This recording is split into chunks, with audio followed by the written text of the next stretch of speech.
قرآن میں ایمان کی نشانیاں ہیں، حدیث میں ایمان کی نشانیاں ہیں، ہمیں وہ ایمان کی نشانیاں نہیں پتہ۔ ایمان جب تک متقی نہیں ہوگا میرے پیارو، اس سے میں یہ نہیں کہہ رہا ہم قرآن پڑھنا چھوڑ دیں، نہیں۔ مطلب کیا ہے، جیسے آسان مثال، ایک آدمی گاڑی چلانا نہیں جانتا، اس کو وہ کہہ رہے ہیں مولوی صاحب دیکھو گاڑی سیکھ لو چلانا، پھر اسٹیئرنگ وہیل پہ بیٹھنا، ورنہ بغیر گاڑی سیکھے اسٹیئرنگ وہیل پہ بیٹھے خود بھی مرے گا، دوسروں کو بھی مارے گا، گاڑی کا ستیہ ناش کرے گا۔ تو ساتھ میں بیٹھ، پیچھے بیٹھ جا، ذرا گاڑی چلانا سیکھ لے۔ قرآن یہ کہہ رہا ہے پہلے متقی بن لینا۔ دیکھو میرے پیارو، اسلام کا سب سے بڑا حکم کون سا ہے؟ نماز کا۔ کب فرض ہوئی بھائی نماز؟ 5 نمازیں معراج پہ 10 سال بعد۔ تو پہلے 10 سال کیا ہوتا رہا؟ حضور صلی اللہ علیہ وسلم کائنات کے سب سے بڑے ٹیچر تھے، انہوں نے 10 سال کیا کیا؟ نماز بھی ایمان بنانے کی مشق ہے کہ میرا ایمان کہاں ہے۔ میں جو اتنی باتیں کر رہا ہوں، اتنے بیانات کر رہا ہوں، میں ذرا آج ساری رات 2 نفل پڑھنے کی نیت کروں، اللہ سارا ایمان میرے آنکھوں کے سامنے لے آئے۔ جس آدمی کو موبائلوں کی محبت ہے وہ اللہ اکبر کرے گا، اس کے ہر رکعت میں نیا موبائل آئے گا، ہر رکعت میں آئے گا، میں گارنٹی دیتا ہوں۔ جس آدمی کا پراپرٹی کا کام ہو گا اللہ اکبر، اور اس کے پراپرٹی آئیں گے، یا فری مونٹ میں لے لوں، ایک دبئی میں پراپرٹی ہے۔ جس آدمی کا جو کا کیوں، یہ ایمان والے کی نشانی ہے کہ جو ایمان والا جب اللہ اکبر کرتا ہے اس کی دنیا باہر نکل جاتی ہے، اللہ سامنے آ جا۔ اور جس کا زبانی کلامی یا ایمان ہے کہ جی ابھی کلمہ پڑھا، وہ مسلمان ہے ماشاءاللہ، وہ اس کی وجہ سے اللہ دنیا کو چلا رہے، وہ جب اللہ اکبر کرتا ہے تو اللہ اکبر کرتے ہی اللہ کہیں نکل جاتا ہے، دنیا ساری سامنے آ جاتی ہے۔ یہ نماز ایمان کا تھرمامیٹر ہے۔ 15 سال تک کلمہ نماز، کلمہ نماز، کلمہ نماز، 6000 آیتیں کلمہ اور نماز، اور 500 آیتیں احکامات کی، یہ حرام یہ حلال، 6000 آیتیں۔ ہم نے ان 6000 آیتوں کو دل میں اتارنے کی کتنی محنت کی میرے پیاروں، بتائیں۔ اور ان 6000 کو دل میں اتارنے کی محنت کیا ہے، اس کی نشانی کیا ہے کہ میرے دل میں وہ آیتیں اتر گئی ہیں؟ اس کی نشانی قرآن نے، حدیث نے کیا بتائی ہے؟ میں 99% مجمع سے الگ پوچھتا ہوں، وہ نہیں بتا سکتے۔ ہاں وہ کہتے ہیں ہاتھ یہاں رکھنا، ہاتھ یہاں رکھنا، یہ غلط وہ صحیح، اس پہ بحث کرتے ہیں۔ ایک آدمی نے مجھ سے کہا کہ سعید بھائی آپ نے نماز میں فلاں عمل نہیں کیا، آپ کی نماز نہیں ہوئی۔ میں کہا کیوں؟ کہتے ہیں آپ نے یہ عمل نہیں کیا۔ میں کہا بھائی یہ عمل تو سنت ہے، نماز سنت چھوٹ جائے تو مکروہ ہوتی ہے، نماز سے واجب چھوٹ جائے تو سجدہ سہو ہوتا ہے، نماز سے فرض چھوٹ جائے تو نماز فاسد ہو جاتی ہے۔ تو یہ جو آپ نے عمل بتائے تو فرض ہے ہی نہیں۔ میں نے کہا آپ ذرا نماز کے فرائض بتائیں تیرا۔ کہا وہ تو مجھے یاد نہیں ہے۔ میں کہا اللہ کے بندے تو نے صرف مسائل ہی یاد کیے، کوئی فرائض کا پتہ نہیں، تیرا فرائض کون سے؟ میں کہا آپ کی مسواک نظر نہیں آ رہی۔ کہا میں مسواک نہیں کی۔ میں کہا تیری بھی نماز نہیں کی، مسواک تو سنت ہے کرنا۔ اللہ کے نبی نے کہا جو مسواک کے فائدے ہیں میں چاہتا تھا تم پہ فرض ہو جائے، لیکن تم پہ بوجھ کی وجہ سے میں نے اللہ اس کو فرض نہیں کرائی۔ اللہ سے میرے پیارو، تبلیغ کا مقصد کیا؟ ہماری آنکھیں کھل جائے دل کی۔ یہ آنکھوں سے حقیقت نظر نہیں آتی، یہ آنکھیں تو کمزور ہیں، یہ تو زمین آسمان کو ملتا دکھاتی ہیں، یہ تو دور سے ہائی وے کو گیلا دکھاتی ہیں، یہ تو عربوں کو صحرا کو سمندر دکھاتی ہیں دور سے، یہ تو روح نہیں دیکھ سکتی، یہ آنکھیں اللہ کو نہیں دیکھ سکتی۔ یہ دل کی آنکھیں جو نورانی کرنا موت سے پہلے ضروری ہے۔ جب دل نورانی ہو، حدیث میں آتا ہے نہ مومن دھوکہ کھاتا ہے نہ مومن دھوکہ دیتا ہے۔ کتنا دھوکہ اس وقت مسلمانوں کو ہو رہا ہے۔ یہ مومن ہے، اللہ کے نبی کی بات غلط ہو سکتی ہے بھائی؟ ہر مسلمان دوسرے مسلمان کو ٹوپی پہنا رہا ہے، کیوں؟ اس کی بھی وجہ ہے۔ 2 چیزیں ہوتی ہیں، یا ٹوپی پہننا یا ٹوپی پہنانا۔ تیسری چیز ہے تو مجھے بھی بتاتے ہیں، یا یہ ٹوپی پہنے گا یا ٹوپی پہنائے گا۔ جب سے مسلمانوں نے ٹوپی پہننا چھوڑی، ٹوپی پہنانا شروع کر دی۔ کرتے ہیں لوگ مسلمانوں سے کاروبار کرتے۔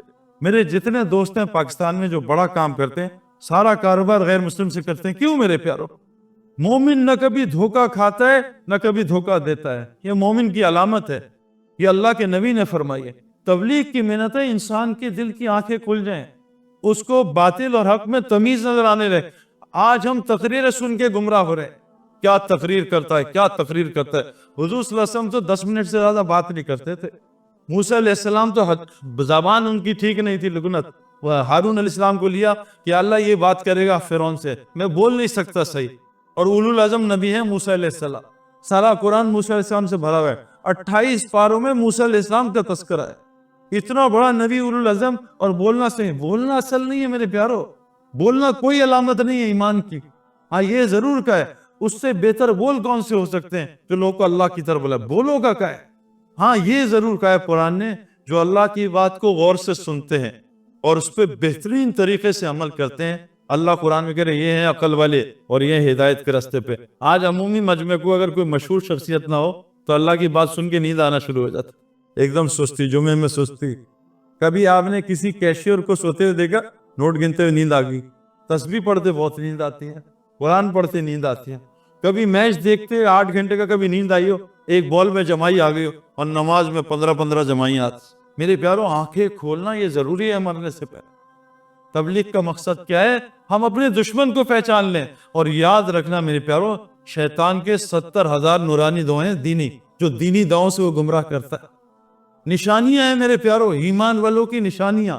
اللہ ہمیں وہ سمجھا دے بس کہ ایمان والا کس کو کہتے ہیں, ایمان بنتا کیسے ہے, ایمان کی علامتیں کیا ہیں. تبلیغ میں جو محنت ہو رہی ہے, مفتی زین العابدین صاحب فرماتے تھے آج مسلمانوں نے سب کو دشمن بنا لیا ہے. شوہر کہہ رہا ہے بیوی میری دشمن ہے, بیوی کہہ رہی ہے شوہر میرا دشمن, ماں باپ کہہ رہے ہیں اولاد ہماری دشمن, اولاد کہہ رہے ہیں ماں باپ دشمن, پڑوسی دشمن, یہ دشمن وہ دشمن. اصل دشمن انہوں نے پہچانا نہیں.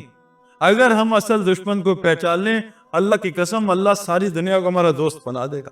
اللہ قرآن میں کہتے ہیں جو ایمان اور اعمال بناتا ہے ہم ساری مخلوق میں اس کی محبت ڈال دیتے ہیں. جو ایمان والا ہوتا ہے ہم اس کو ضرور اونچا کریں گے اگر وہ مومن ہوگا. اللہ قرآن میں فرماتے ہیں جو بھی نیک عمل کرے, عورت ہو یا مرد, شرط مومن ہو, اللہ کہہ رہے ہیں ہم اسے دنیا میں جنت کی پاکیزہ زندگی دنیا میں گزروائیں گے. ہمارے پاس کیا ہے وہ زندگی؟ ہم تمہیں خلافت دیں گے. ہماری خلافت تو گھر میں نہیں ہے. اتنا سا بچہ ہماری بات نہیں مانتا تھا. ہمارا ایک تھا آدمی, وہ کہتا پاکستان ٹیم مجھے دو میں اس کو سیدھا کر دوں گا. اس کا بچہ تھا 7 سال کا. پہلے اس کو تو ٹھیک کرو, تم پوری ٹیم ٹھیک کرو گے, یہ تو تم سے ٹھیک نہیں ہو رہا. اصل میں باتیں کرنے کا بہت شوق ہے, ہم یہ کر دیں وہ کر. ایک شوہر جو ہے وہ پینڈو ٹائپ تھا میری طرح کا, تو اس نے بیوی سے کہا یہ گاؤں میں نا ایک شیر آیا سب کو تنگ کر رہا ہے, آج اس کی گردن کاٹ کے تیرے قدموں میں ڈالوں گا. بیوی نے کہا بڑا تگڑا ہو گیا, مجھ سے ڈرتا ہے, شیروں کی باتیں کر رہا ہے. پر بات کر کر کے شام کو بیوی تنگ آ گئی. وہ کہا ستیانہ سو جا بھی لا شیر کو, جاتا کیوں نہیں؟ وہ کہا باہر کتیا سو رہی ہے, جیسی بھاگے گی پھر شیر کو مارا. میں ٹھیک نہیں ہوں, پوری دنیا ٹھیک کر, میں گڑبڑ ہوں, اس میں عیب, اس میں عیب, اس میں عیب. ہمارا دشمن کون؟ مفتی زین العابدین صاحب نے اتنے آسان لفظوں میں فرما دیا. ہمارا دشمن 4 چیزیں ہیں, 4. اگر ہم اس کو دشمن بنا لیں, اس کو پہچان لیں, اللہ تعالیٰ ساری دنیا کو ہمارا دوست بنا دے گا. اور میرے پیاروں, میں پریکٹیکلی یہ دیکھ چکا ہوں. میں آسٹریلیا 1988 سے 2001 تک گیا ہوں. کتنے 13-14 سال ہو گئے. ہر دوسرے سال جاتا تھا. ابھی میں جب اللہ کے راستے میں 2014 میں 4 مہینے آسٹریلیا لگا کے 1 مہینے فجی. میں آپ کو بتا نہیں سکتا ایئرپورٹ سے لے کر آسٹریلیا کے جو 3-4 مہینے ہم نے گزارے, جتنی محبت اللہ نے کرائی ہے میرے خواب میں بھی نہیں دیکھ سکتا.